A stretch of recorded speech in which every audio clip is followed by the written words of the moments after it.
Good morning, Cullman, and thank you for joining us on Cullman today. I'm your host, Dustin Isom, and today is Friday, December 6th. Coming up on Cullman today, we'll tell you about a special holiday sip and shop event in Hanceville, share essential energy-saving tips from Cullman Electric Cooperative, and give details about the Cullman Community Band's upcoming Christmas concert. All this plus sports, weather, and more, but for now, let's dive into the top stories happening in Cullman today. Vintage Magnolias and Just Repurposed are teaming up to host their inaugural Holiday Sip and Shop event next Friday, December 13th from 5 until 6:30 p.m. at their location at 202 Commercial Street Northeast in Hanceville. Vintage Magnolia's owner, Maggie Sotelo, said, "We want our customers to come and enjoy a relaxing evening of wine tasting, hors d'oeuvres, fellowship, and shopping. Guests will sample wines presented by local experts, Zervé and Lulu, known for specializing in French wines from small, ethical, family-owned wineries. Famous for their wine classes in Cullman's historic district, they'll be on hand to share insights about their unique selections." The event is free, but RSVPs are required through the Vintage Magnolias Facebook page. For more information or to RSVP, visit their Facebook page. And in other news, Heritage Secondary homeschool students gathered on Thursday at the North Alabama Agriplex to make Christmas ornaments. The program teaches heritage skills from the past that people may no longer practice. Here's our own Jen Baker with a closer look. Heritage Secondary homeschool students are making embroidery punch needle Christmas ornaments here at the North Alabama Agriplex. It's our secondary students, so this is middle and high schoolers, so it's everywhere from 6th to 12th grade. And we're teaching them, we're all about heritage skills, so things, arts from the past that people may no longer do. So this is punch needling, punch needle embroidery. So they're going to make a set of 3 different ornaments. So it can be Christmas themed, or if they want to do it winter themed, however they want to do. But it gives them a chance to make their own designs and then complete their set to take home with them. What was success tip number 1 that I gave you? Do you remember? Making sure that the monk's cloth is tight, okay? Success tip number 2 is making sure the string is the opposite. We want our string to be loose. So if you're working at the table and you have your arm resting on it and you start to work, if this is tight because your arm is on it, it's going to mess you up. So make sure your string is loose and away and you're not leaning on it, okay? So that's number 2. So this is what we're going to do. So you're going to take the needle. This is our front. The side that's open is your leading side. So if I'm making a line and I'm starting over here and I'm going over here, this would lead. So I'm going to be punching like this. If I need to turn and go back, I'm going to turn the needle this way and then go this way with it, okay? You always want this open side to be the front. That's always leading. You don't want this to be the front because then you're going to be going over your string and it'll mess it up. This way, there's no string in the way. So this is a one-time class for right now. It was $15 for all the students. But because it filled up at 20 spots, then we might be offering it again in the future. If you are interested in events coming up at the North Alabama Agriplex, visit their Facebook page. I'm Jen Baker with the Cullman Tribune. Thanks, Jen. And to finish up our top stories this morning, the Cullman Community Band will present its 2024 Winter Christmas program on Sunday, December 8th at 3 p.m. at the Betty Leith Haynes Theater at Wallace State Community College in Hanceville. This annual holiday tradition features a variety of Christmas and holiday music, showcasing local musicians under the direction of interim conductor Neil McLeod. This year's program includes seasonal classics and unique arrangements like A Christmas Festival by Leroy Anderson and Patapan by Cullman native Kurt Heinecke. Longtime conductor Gary Taylor is recovering from a serious car accident and will not be conducting this year's performance.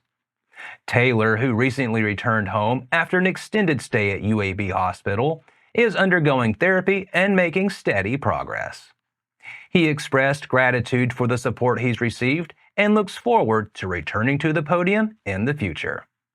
Filling in for Taylor is Neil McLeod, a seasoned director with over 30 years of experience in music education. McLeod retired in 2015 and now resides in Cullman with his wife, Holly. Trumpet section leader Rick Whitmire shared how the band has come together during Taylor's absence. Whitmire said, "The band pulled together, stayed together, and played together. This Christmas concert will be memorable for us in a way that we may not be able to put into words." Admission to the concert is free, and the public is encouraged to attend and celebrate the Christmas season with the band. For more information, visit the Cullman Community Band's Facebook page. And that's all for our top stories this morning. After the break, we'll check in on our college basketball teams and how they fared in last night's SEC and ACC Challenge. Sports is up next. Step into Cullman, where local heroes and community spirit shine. Introducing Community Matters Magazine from the Cullman Tribune, your guide to inspiring tales and community spirit. Celebrate our local champions and dive into the festivities at Christ Kindle Market. Feel the season's cheer and discover stories that inspire.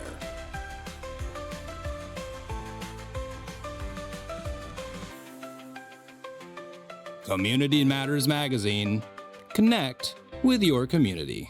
Find your free issue at these locations or download a copy online.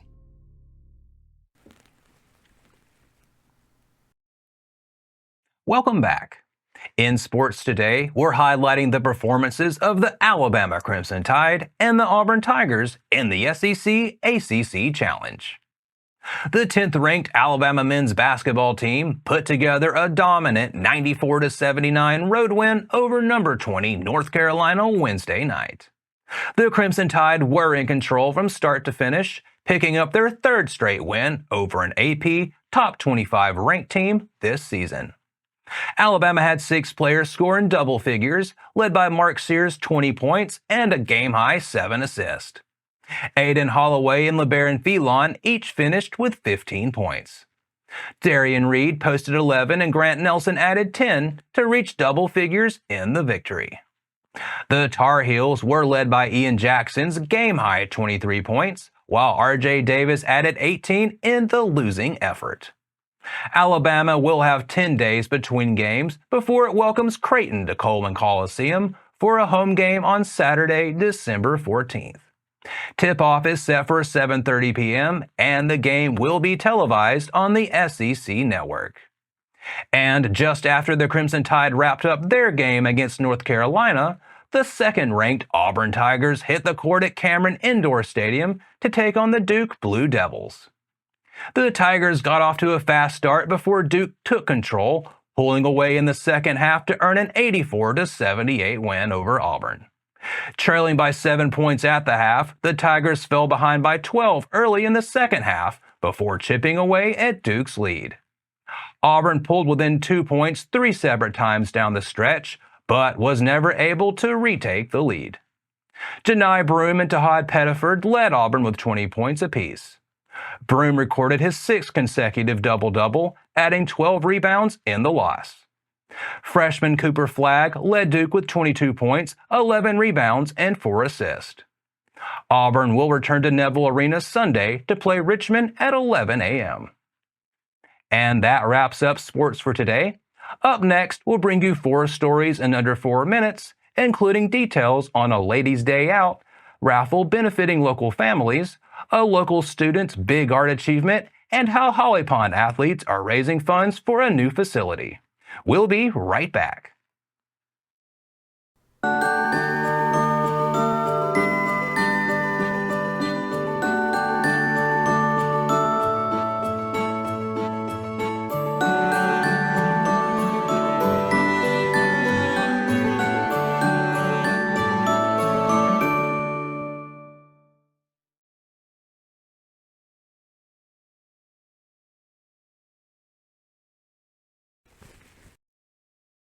Hello and welcome back. Now it's time to speed things up with a news rundown. 4 stories in under 4 minutes. With freezing temperatures hitting Alabama, Cullman Electric Cooperative is offering help to members struggling with their bills and sharing tips to save energy during the colder months. Brian Lacey, Vice President of Member Engagement and Communications, explained that if someone needs assistance, they can call or meet with one of their member service representatives and they will explain the options available and work to help find a solution. Members behind on payments can consider switching to the Smart Pay program, a prepaid billing option that allows past due balances to be managed over time while purchasing electricity as needed. Cullman Electric Cooperative follows state law by suspending disconnections during freezing temperatures, but Lacey emphasizes the importance of contacting the cooperative before normal billing processes resume. Local organizations like Community Action of North Alabama and the Committee of Church Cooperation also offer assistance. To help lower energy bills, Lacey suggests keeping the thermostat at 68 degrees or lower, sealing air leaks around windows and doors, using natural sunlight for warmth by opening curtains during the day and closing them at night, and bundling up with warm clothing and blankets. He also reminds everyone to use space heaters safely by plugging them in directly to wall outlets, keeping them clear of flammable items, and choosing models with automatic shut-off features. For more energy-saving tips and assistance information, visit CullmanEC.com. And in other news, congratulations to Cullman High School senior Miss Eliana Hollis, who won first place in the Works on Paper division at the 2024 Art Expo for high school students, recently hosted by the University of Alabama at Huntsville. Her winning piece, titled Fade, is a self-portrait drawn entirely with colored pencils. Hollis, who serves as the president of the Cullman High School National Art Honor Society, stood out among exceptional artworks showcased from students across North Central Alabama. Winners receive certificates of merit in large art portfolio cases filled with professional art supplies. Eliana is the daughter of Paul Hollis and Jill Bishop Hollis of Cullman. Again, congratulations to Eliana on this outstanding achievement. Next up, athletes from Holly Pond School, grades 7 through 12, are working together to raise funds to outfit a new multi-purpose facility set to be built soon. The fundraiser runs through Thursday, December 19th. Supporters can purchase Miss Field's frozen cookie dough, popcorn, or make direct donations. Credit and debit cards are the only accepted methods of payment, and items will be shipped directly to your home. To contribute or place an order, visit their fundraising website at the address on screen. Your support will help provide much-needed resources for Holly Pond student athletes.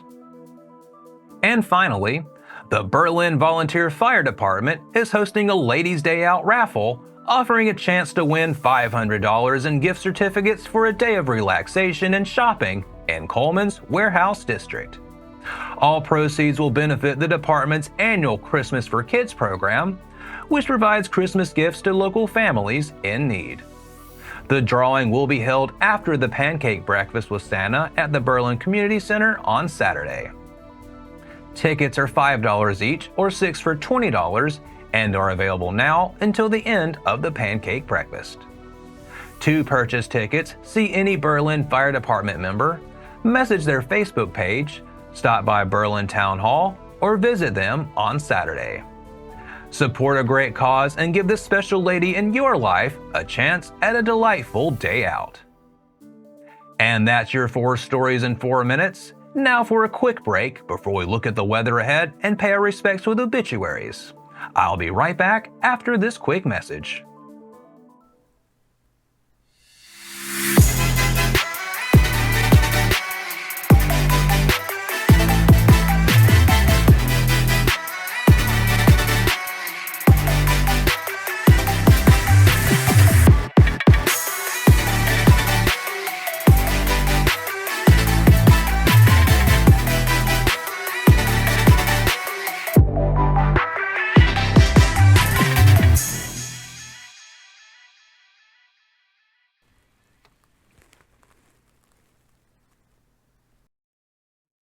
Welcome back.